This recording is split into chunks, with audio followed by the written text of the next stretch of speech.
পিডির cyber crime PSF তরফ থেকে 60 জন victim যাদের সাথে সাইবার ফ্রড হয়েছিল তাদেরকে আনুমানিক 40,70,000 টাকা তাদেরকে ফিরিয়ে দেওয়া হলো। সর্দার বল্লভভাই প্যাটেলের 150তম জন্মবার্ষিকী উপলক্ষে সচেতনতামূলক কর্মসূচির পাশাপাশি সাইবার প্রতারণার শিকার 60 জনের হাতে প্রায় 40,70,000 টাকা ফিরিয়ে দিল Raiganj cyber crime police station. বৃহস্পতিবার আয়োজিত এক অনুষ্ঠানে জেলার বিভিন্ন প্রান্তে সাইবার জালিয়াতির শিকার ব্যক্তিদের হাতে উদ্ধার হওয়া অর্থ তুলে দেন পুলিশ আধিকারিকরা। এদিন প্রথমে লৌহ মানবের প্রতিকৃতিতে শ্রদ্ধা জানানো হয়। সাইবার অপরাধ সম্পর্কে সাধারণ মানুষকে সচেতন করতে এদিন একাধিক প্রচারমূলক কর্মসূচিও গ্রহণ করা হয়। অনুষ্ঠানে উপস্থিত ছিলেন ডিএসপি হেডকোয়ার্টার রোহন ভৌমিক এবং রায়গঞ্জ সাইবার ক্রাইম পুলিশ স্টেশনের আইসি শম্ভু স্বর্ণকার। তারা সাইবার প্রতারণা থেকে বাঁচতে সতর্ক থাকার আহ্বান জানান এবং কোনো প্রতারণার ঘটনা ঘটলে দ্রুত অভিযোগ জানানোর পরামর্শ দেন। পুলিশ সূত্রে জানা গিয়েছে, দ্রুত পদক্ষেপ এবং প্রযুক্তিগত তদন্তের মাধ্যমে প্রতারণার শিকারদের প্রায় 40 লক্ষ টাকা উদ্ধার করা সম্ভব হয়েছে। এদিন সেই অর্থের একটি বড় অংশ 60 জন উপভোক্তার হাতে আনুষ্ঠানিকভাবে তুলে দেওয়া হয়। সর্দার বল্লভভাই প্যাটেলের 150তম জন্মবার্ষিকীকে কেন্দ্র করে আমরা বিভিন্ন রায়গঞ্জ পিডি এবং রায়গঞ্জ সাইবার পিএসের তরফ থেকে বিভিন্ন অ্যাওয়ারনেস প্রোগ্রাম, বিভিন্ন cultural programme, quiz competition, child marriage এর উপর বিভিন্ন অ্যাওয়ারনেস প্রোগ্রাম আমাদের করা হচ্ছে। এবং আজকে রায়গঞ্জ পিডির সাইবার ক্রাইম পিএসের তরফ থেকে 60 জন ভিকটিম যাদের সাথে সাইবার ফ্রড হয়েছিল তাদেরকে 40,70,000 আনুমানিক 40,70,000 টাকা তাদেরকে ফিরিয়ে দেওয়া হলো।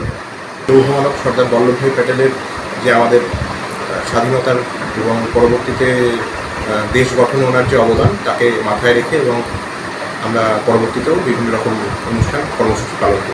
পুলিশের এই উদ্যোগে উপকৃত ব্যক্তিরা সন্তোষ প্রকাশ করেন এবং সাইবার অপরাধ দমনে পুলিশের সক্রিয় ভূমিকাকে স্বাগত জানিয়েছেন।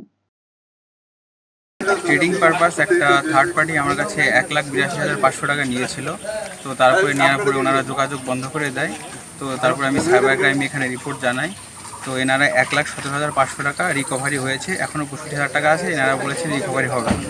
তো রায়গঞ্জ ক্রাইম ব্রাঞ্চের সকল আধিকারিকদের অনেক ধন্যবাদ যে এই টাকাগুলো রিকভারি করে দেওয়ার জন্য।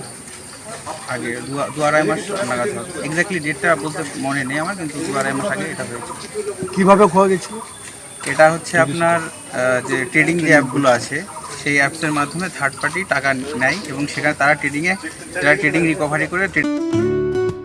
সুগন্ধি বাসমতি ভাতের মাঝে নানান উপকরণ, স্বাস্থ্যকর পরিষ্কার পরিচ্ছন্ন পরিবেশে তৈরি ম্যারিনেট করা মশলাদার মাটন এবং চিকেন বিরিয়ানি খেতে আপনাকে আসতেই হবে রায়গঞ্জের কলকাতা বিরিয়ানি দাদা বৌদিতে। শহরের সেরা মানের বিরিয়ানি খাদ্য রসিকদের তৃপ্তি মেটাতে হাজির দাদা বৌদি। রায়গঞ্জের প্রাণকেন্দ্র মোহনবাটি এলাকায় রায়গঞ্জ জেলা আদালতের প্রবেশদ্বারের কাছে সুস্বাদু মুখরোচক স্বাদে গন্ধে অতুলনীয় বিরিয়ানি পেয়ে যাবেন সারাদিন।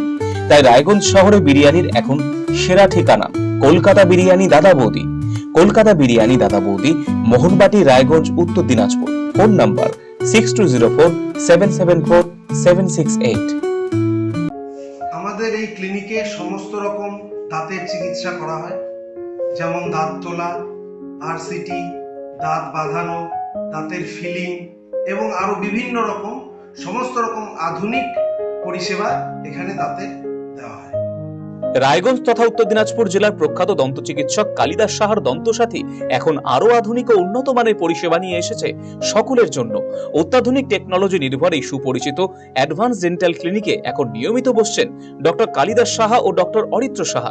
অ্যাপয়েন্টমেন্টের ভিত্তিতে বসছেন ডক্টর অর্ণব সাহা ও ডক্টর অঙ্কিতা পাল সাহা। তাই দাঁতের যে কোনো ছোট বড় সমস্যার সমাধানে আজই আসুন দন্তসাথী, রায়গঞ্জ উকিলপাড়া, রামকৃষ্ণ আশ্রম ও মার্চেন্ট ক্লাব মাঠের সন্নিকটে।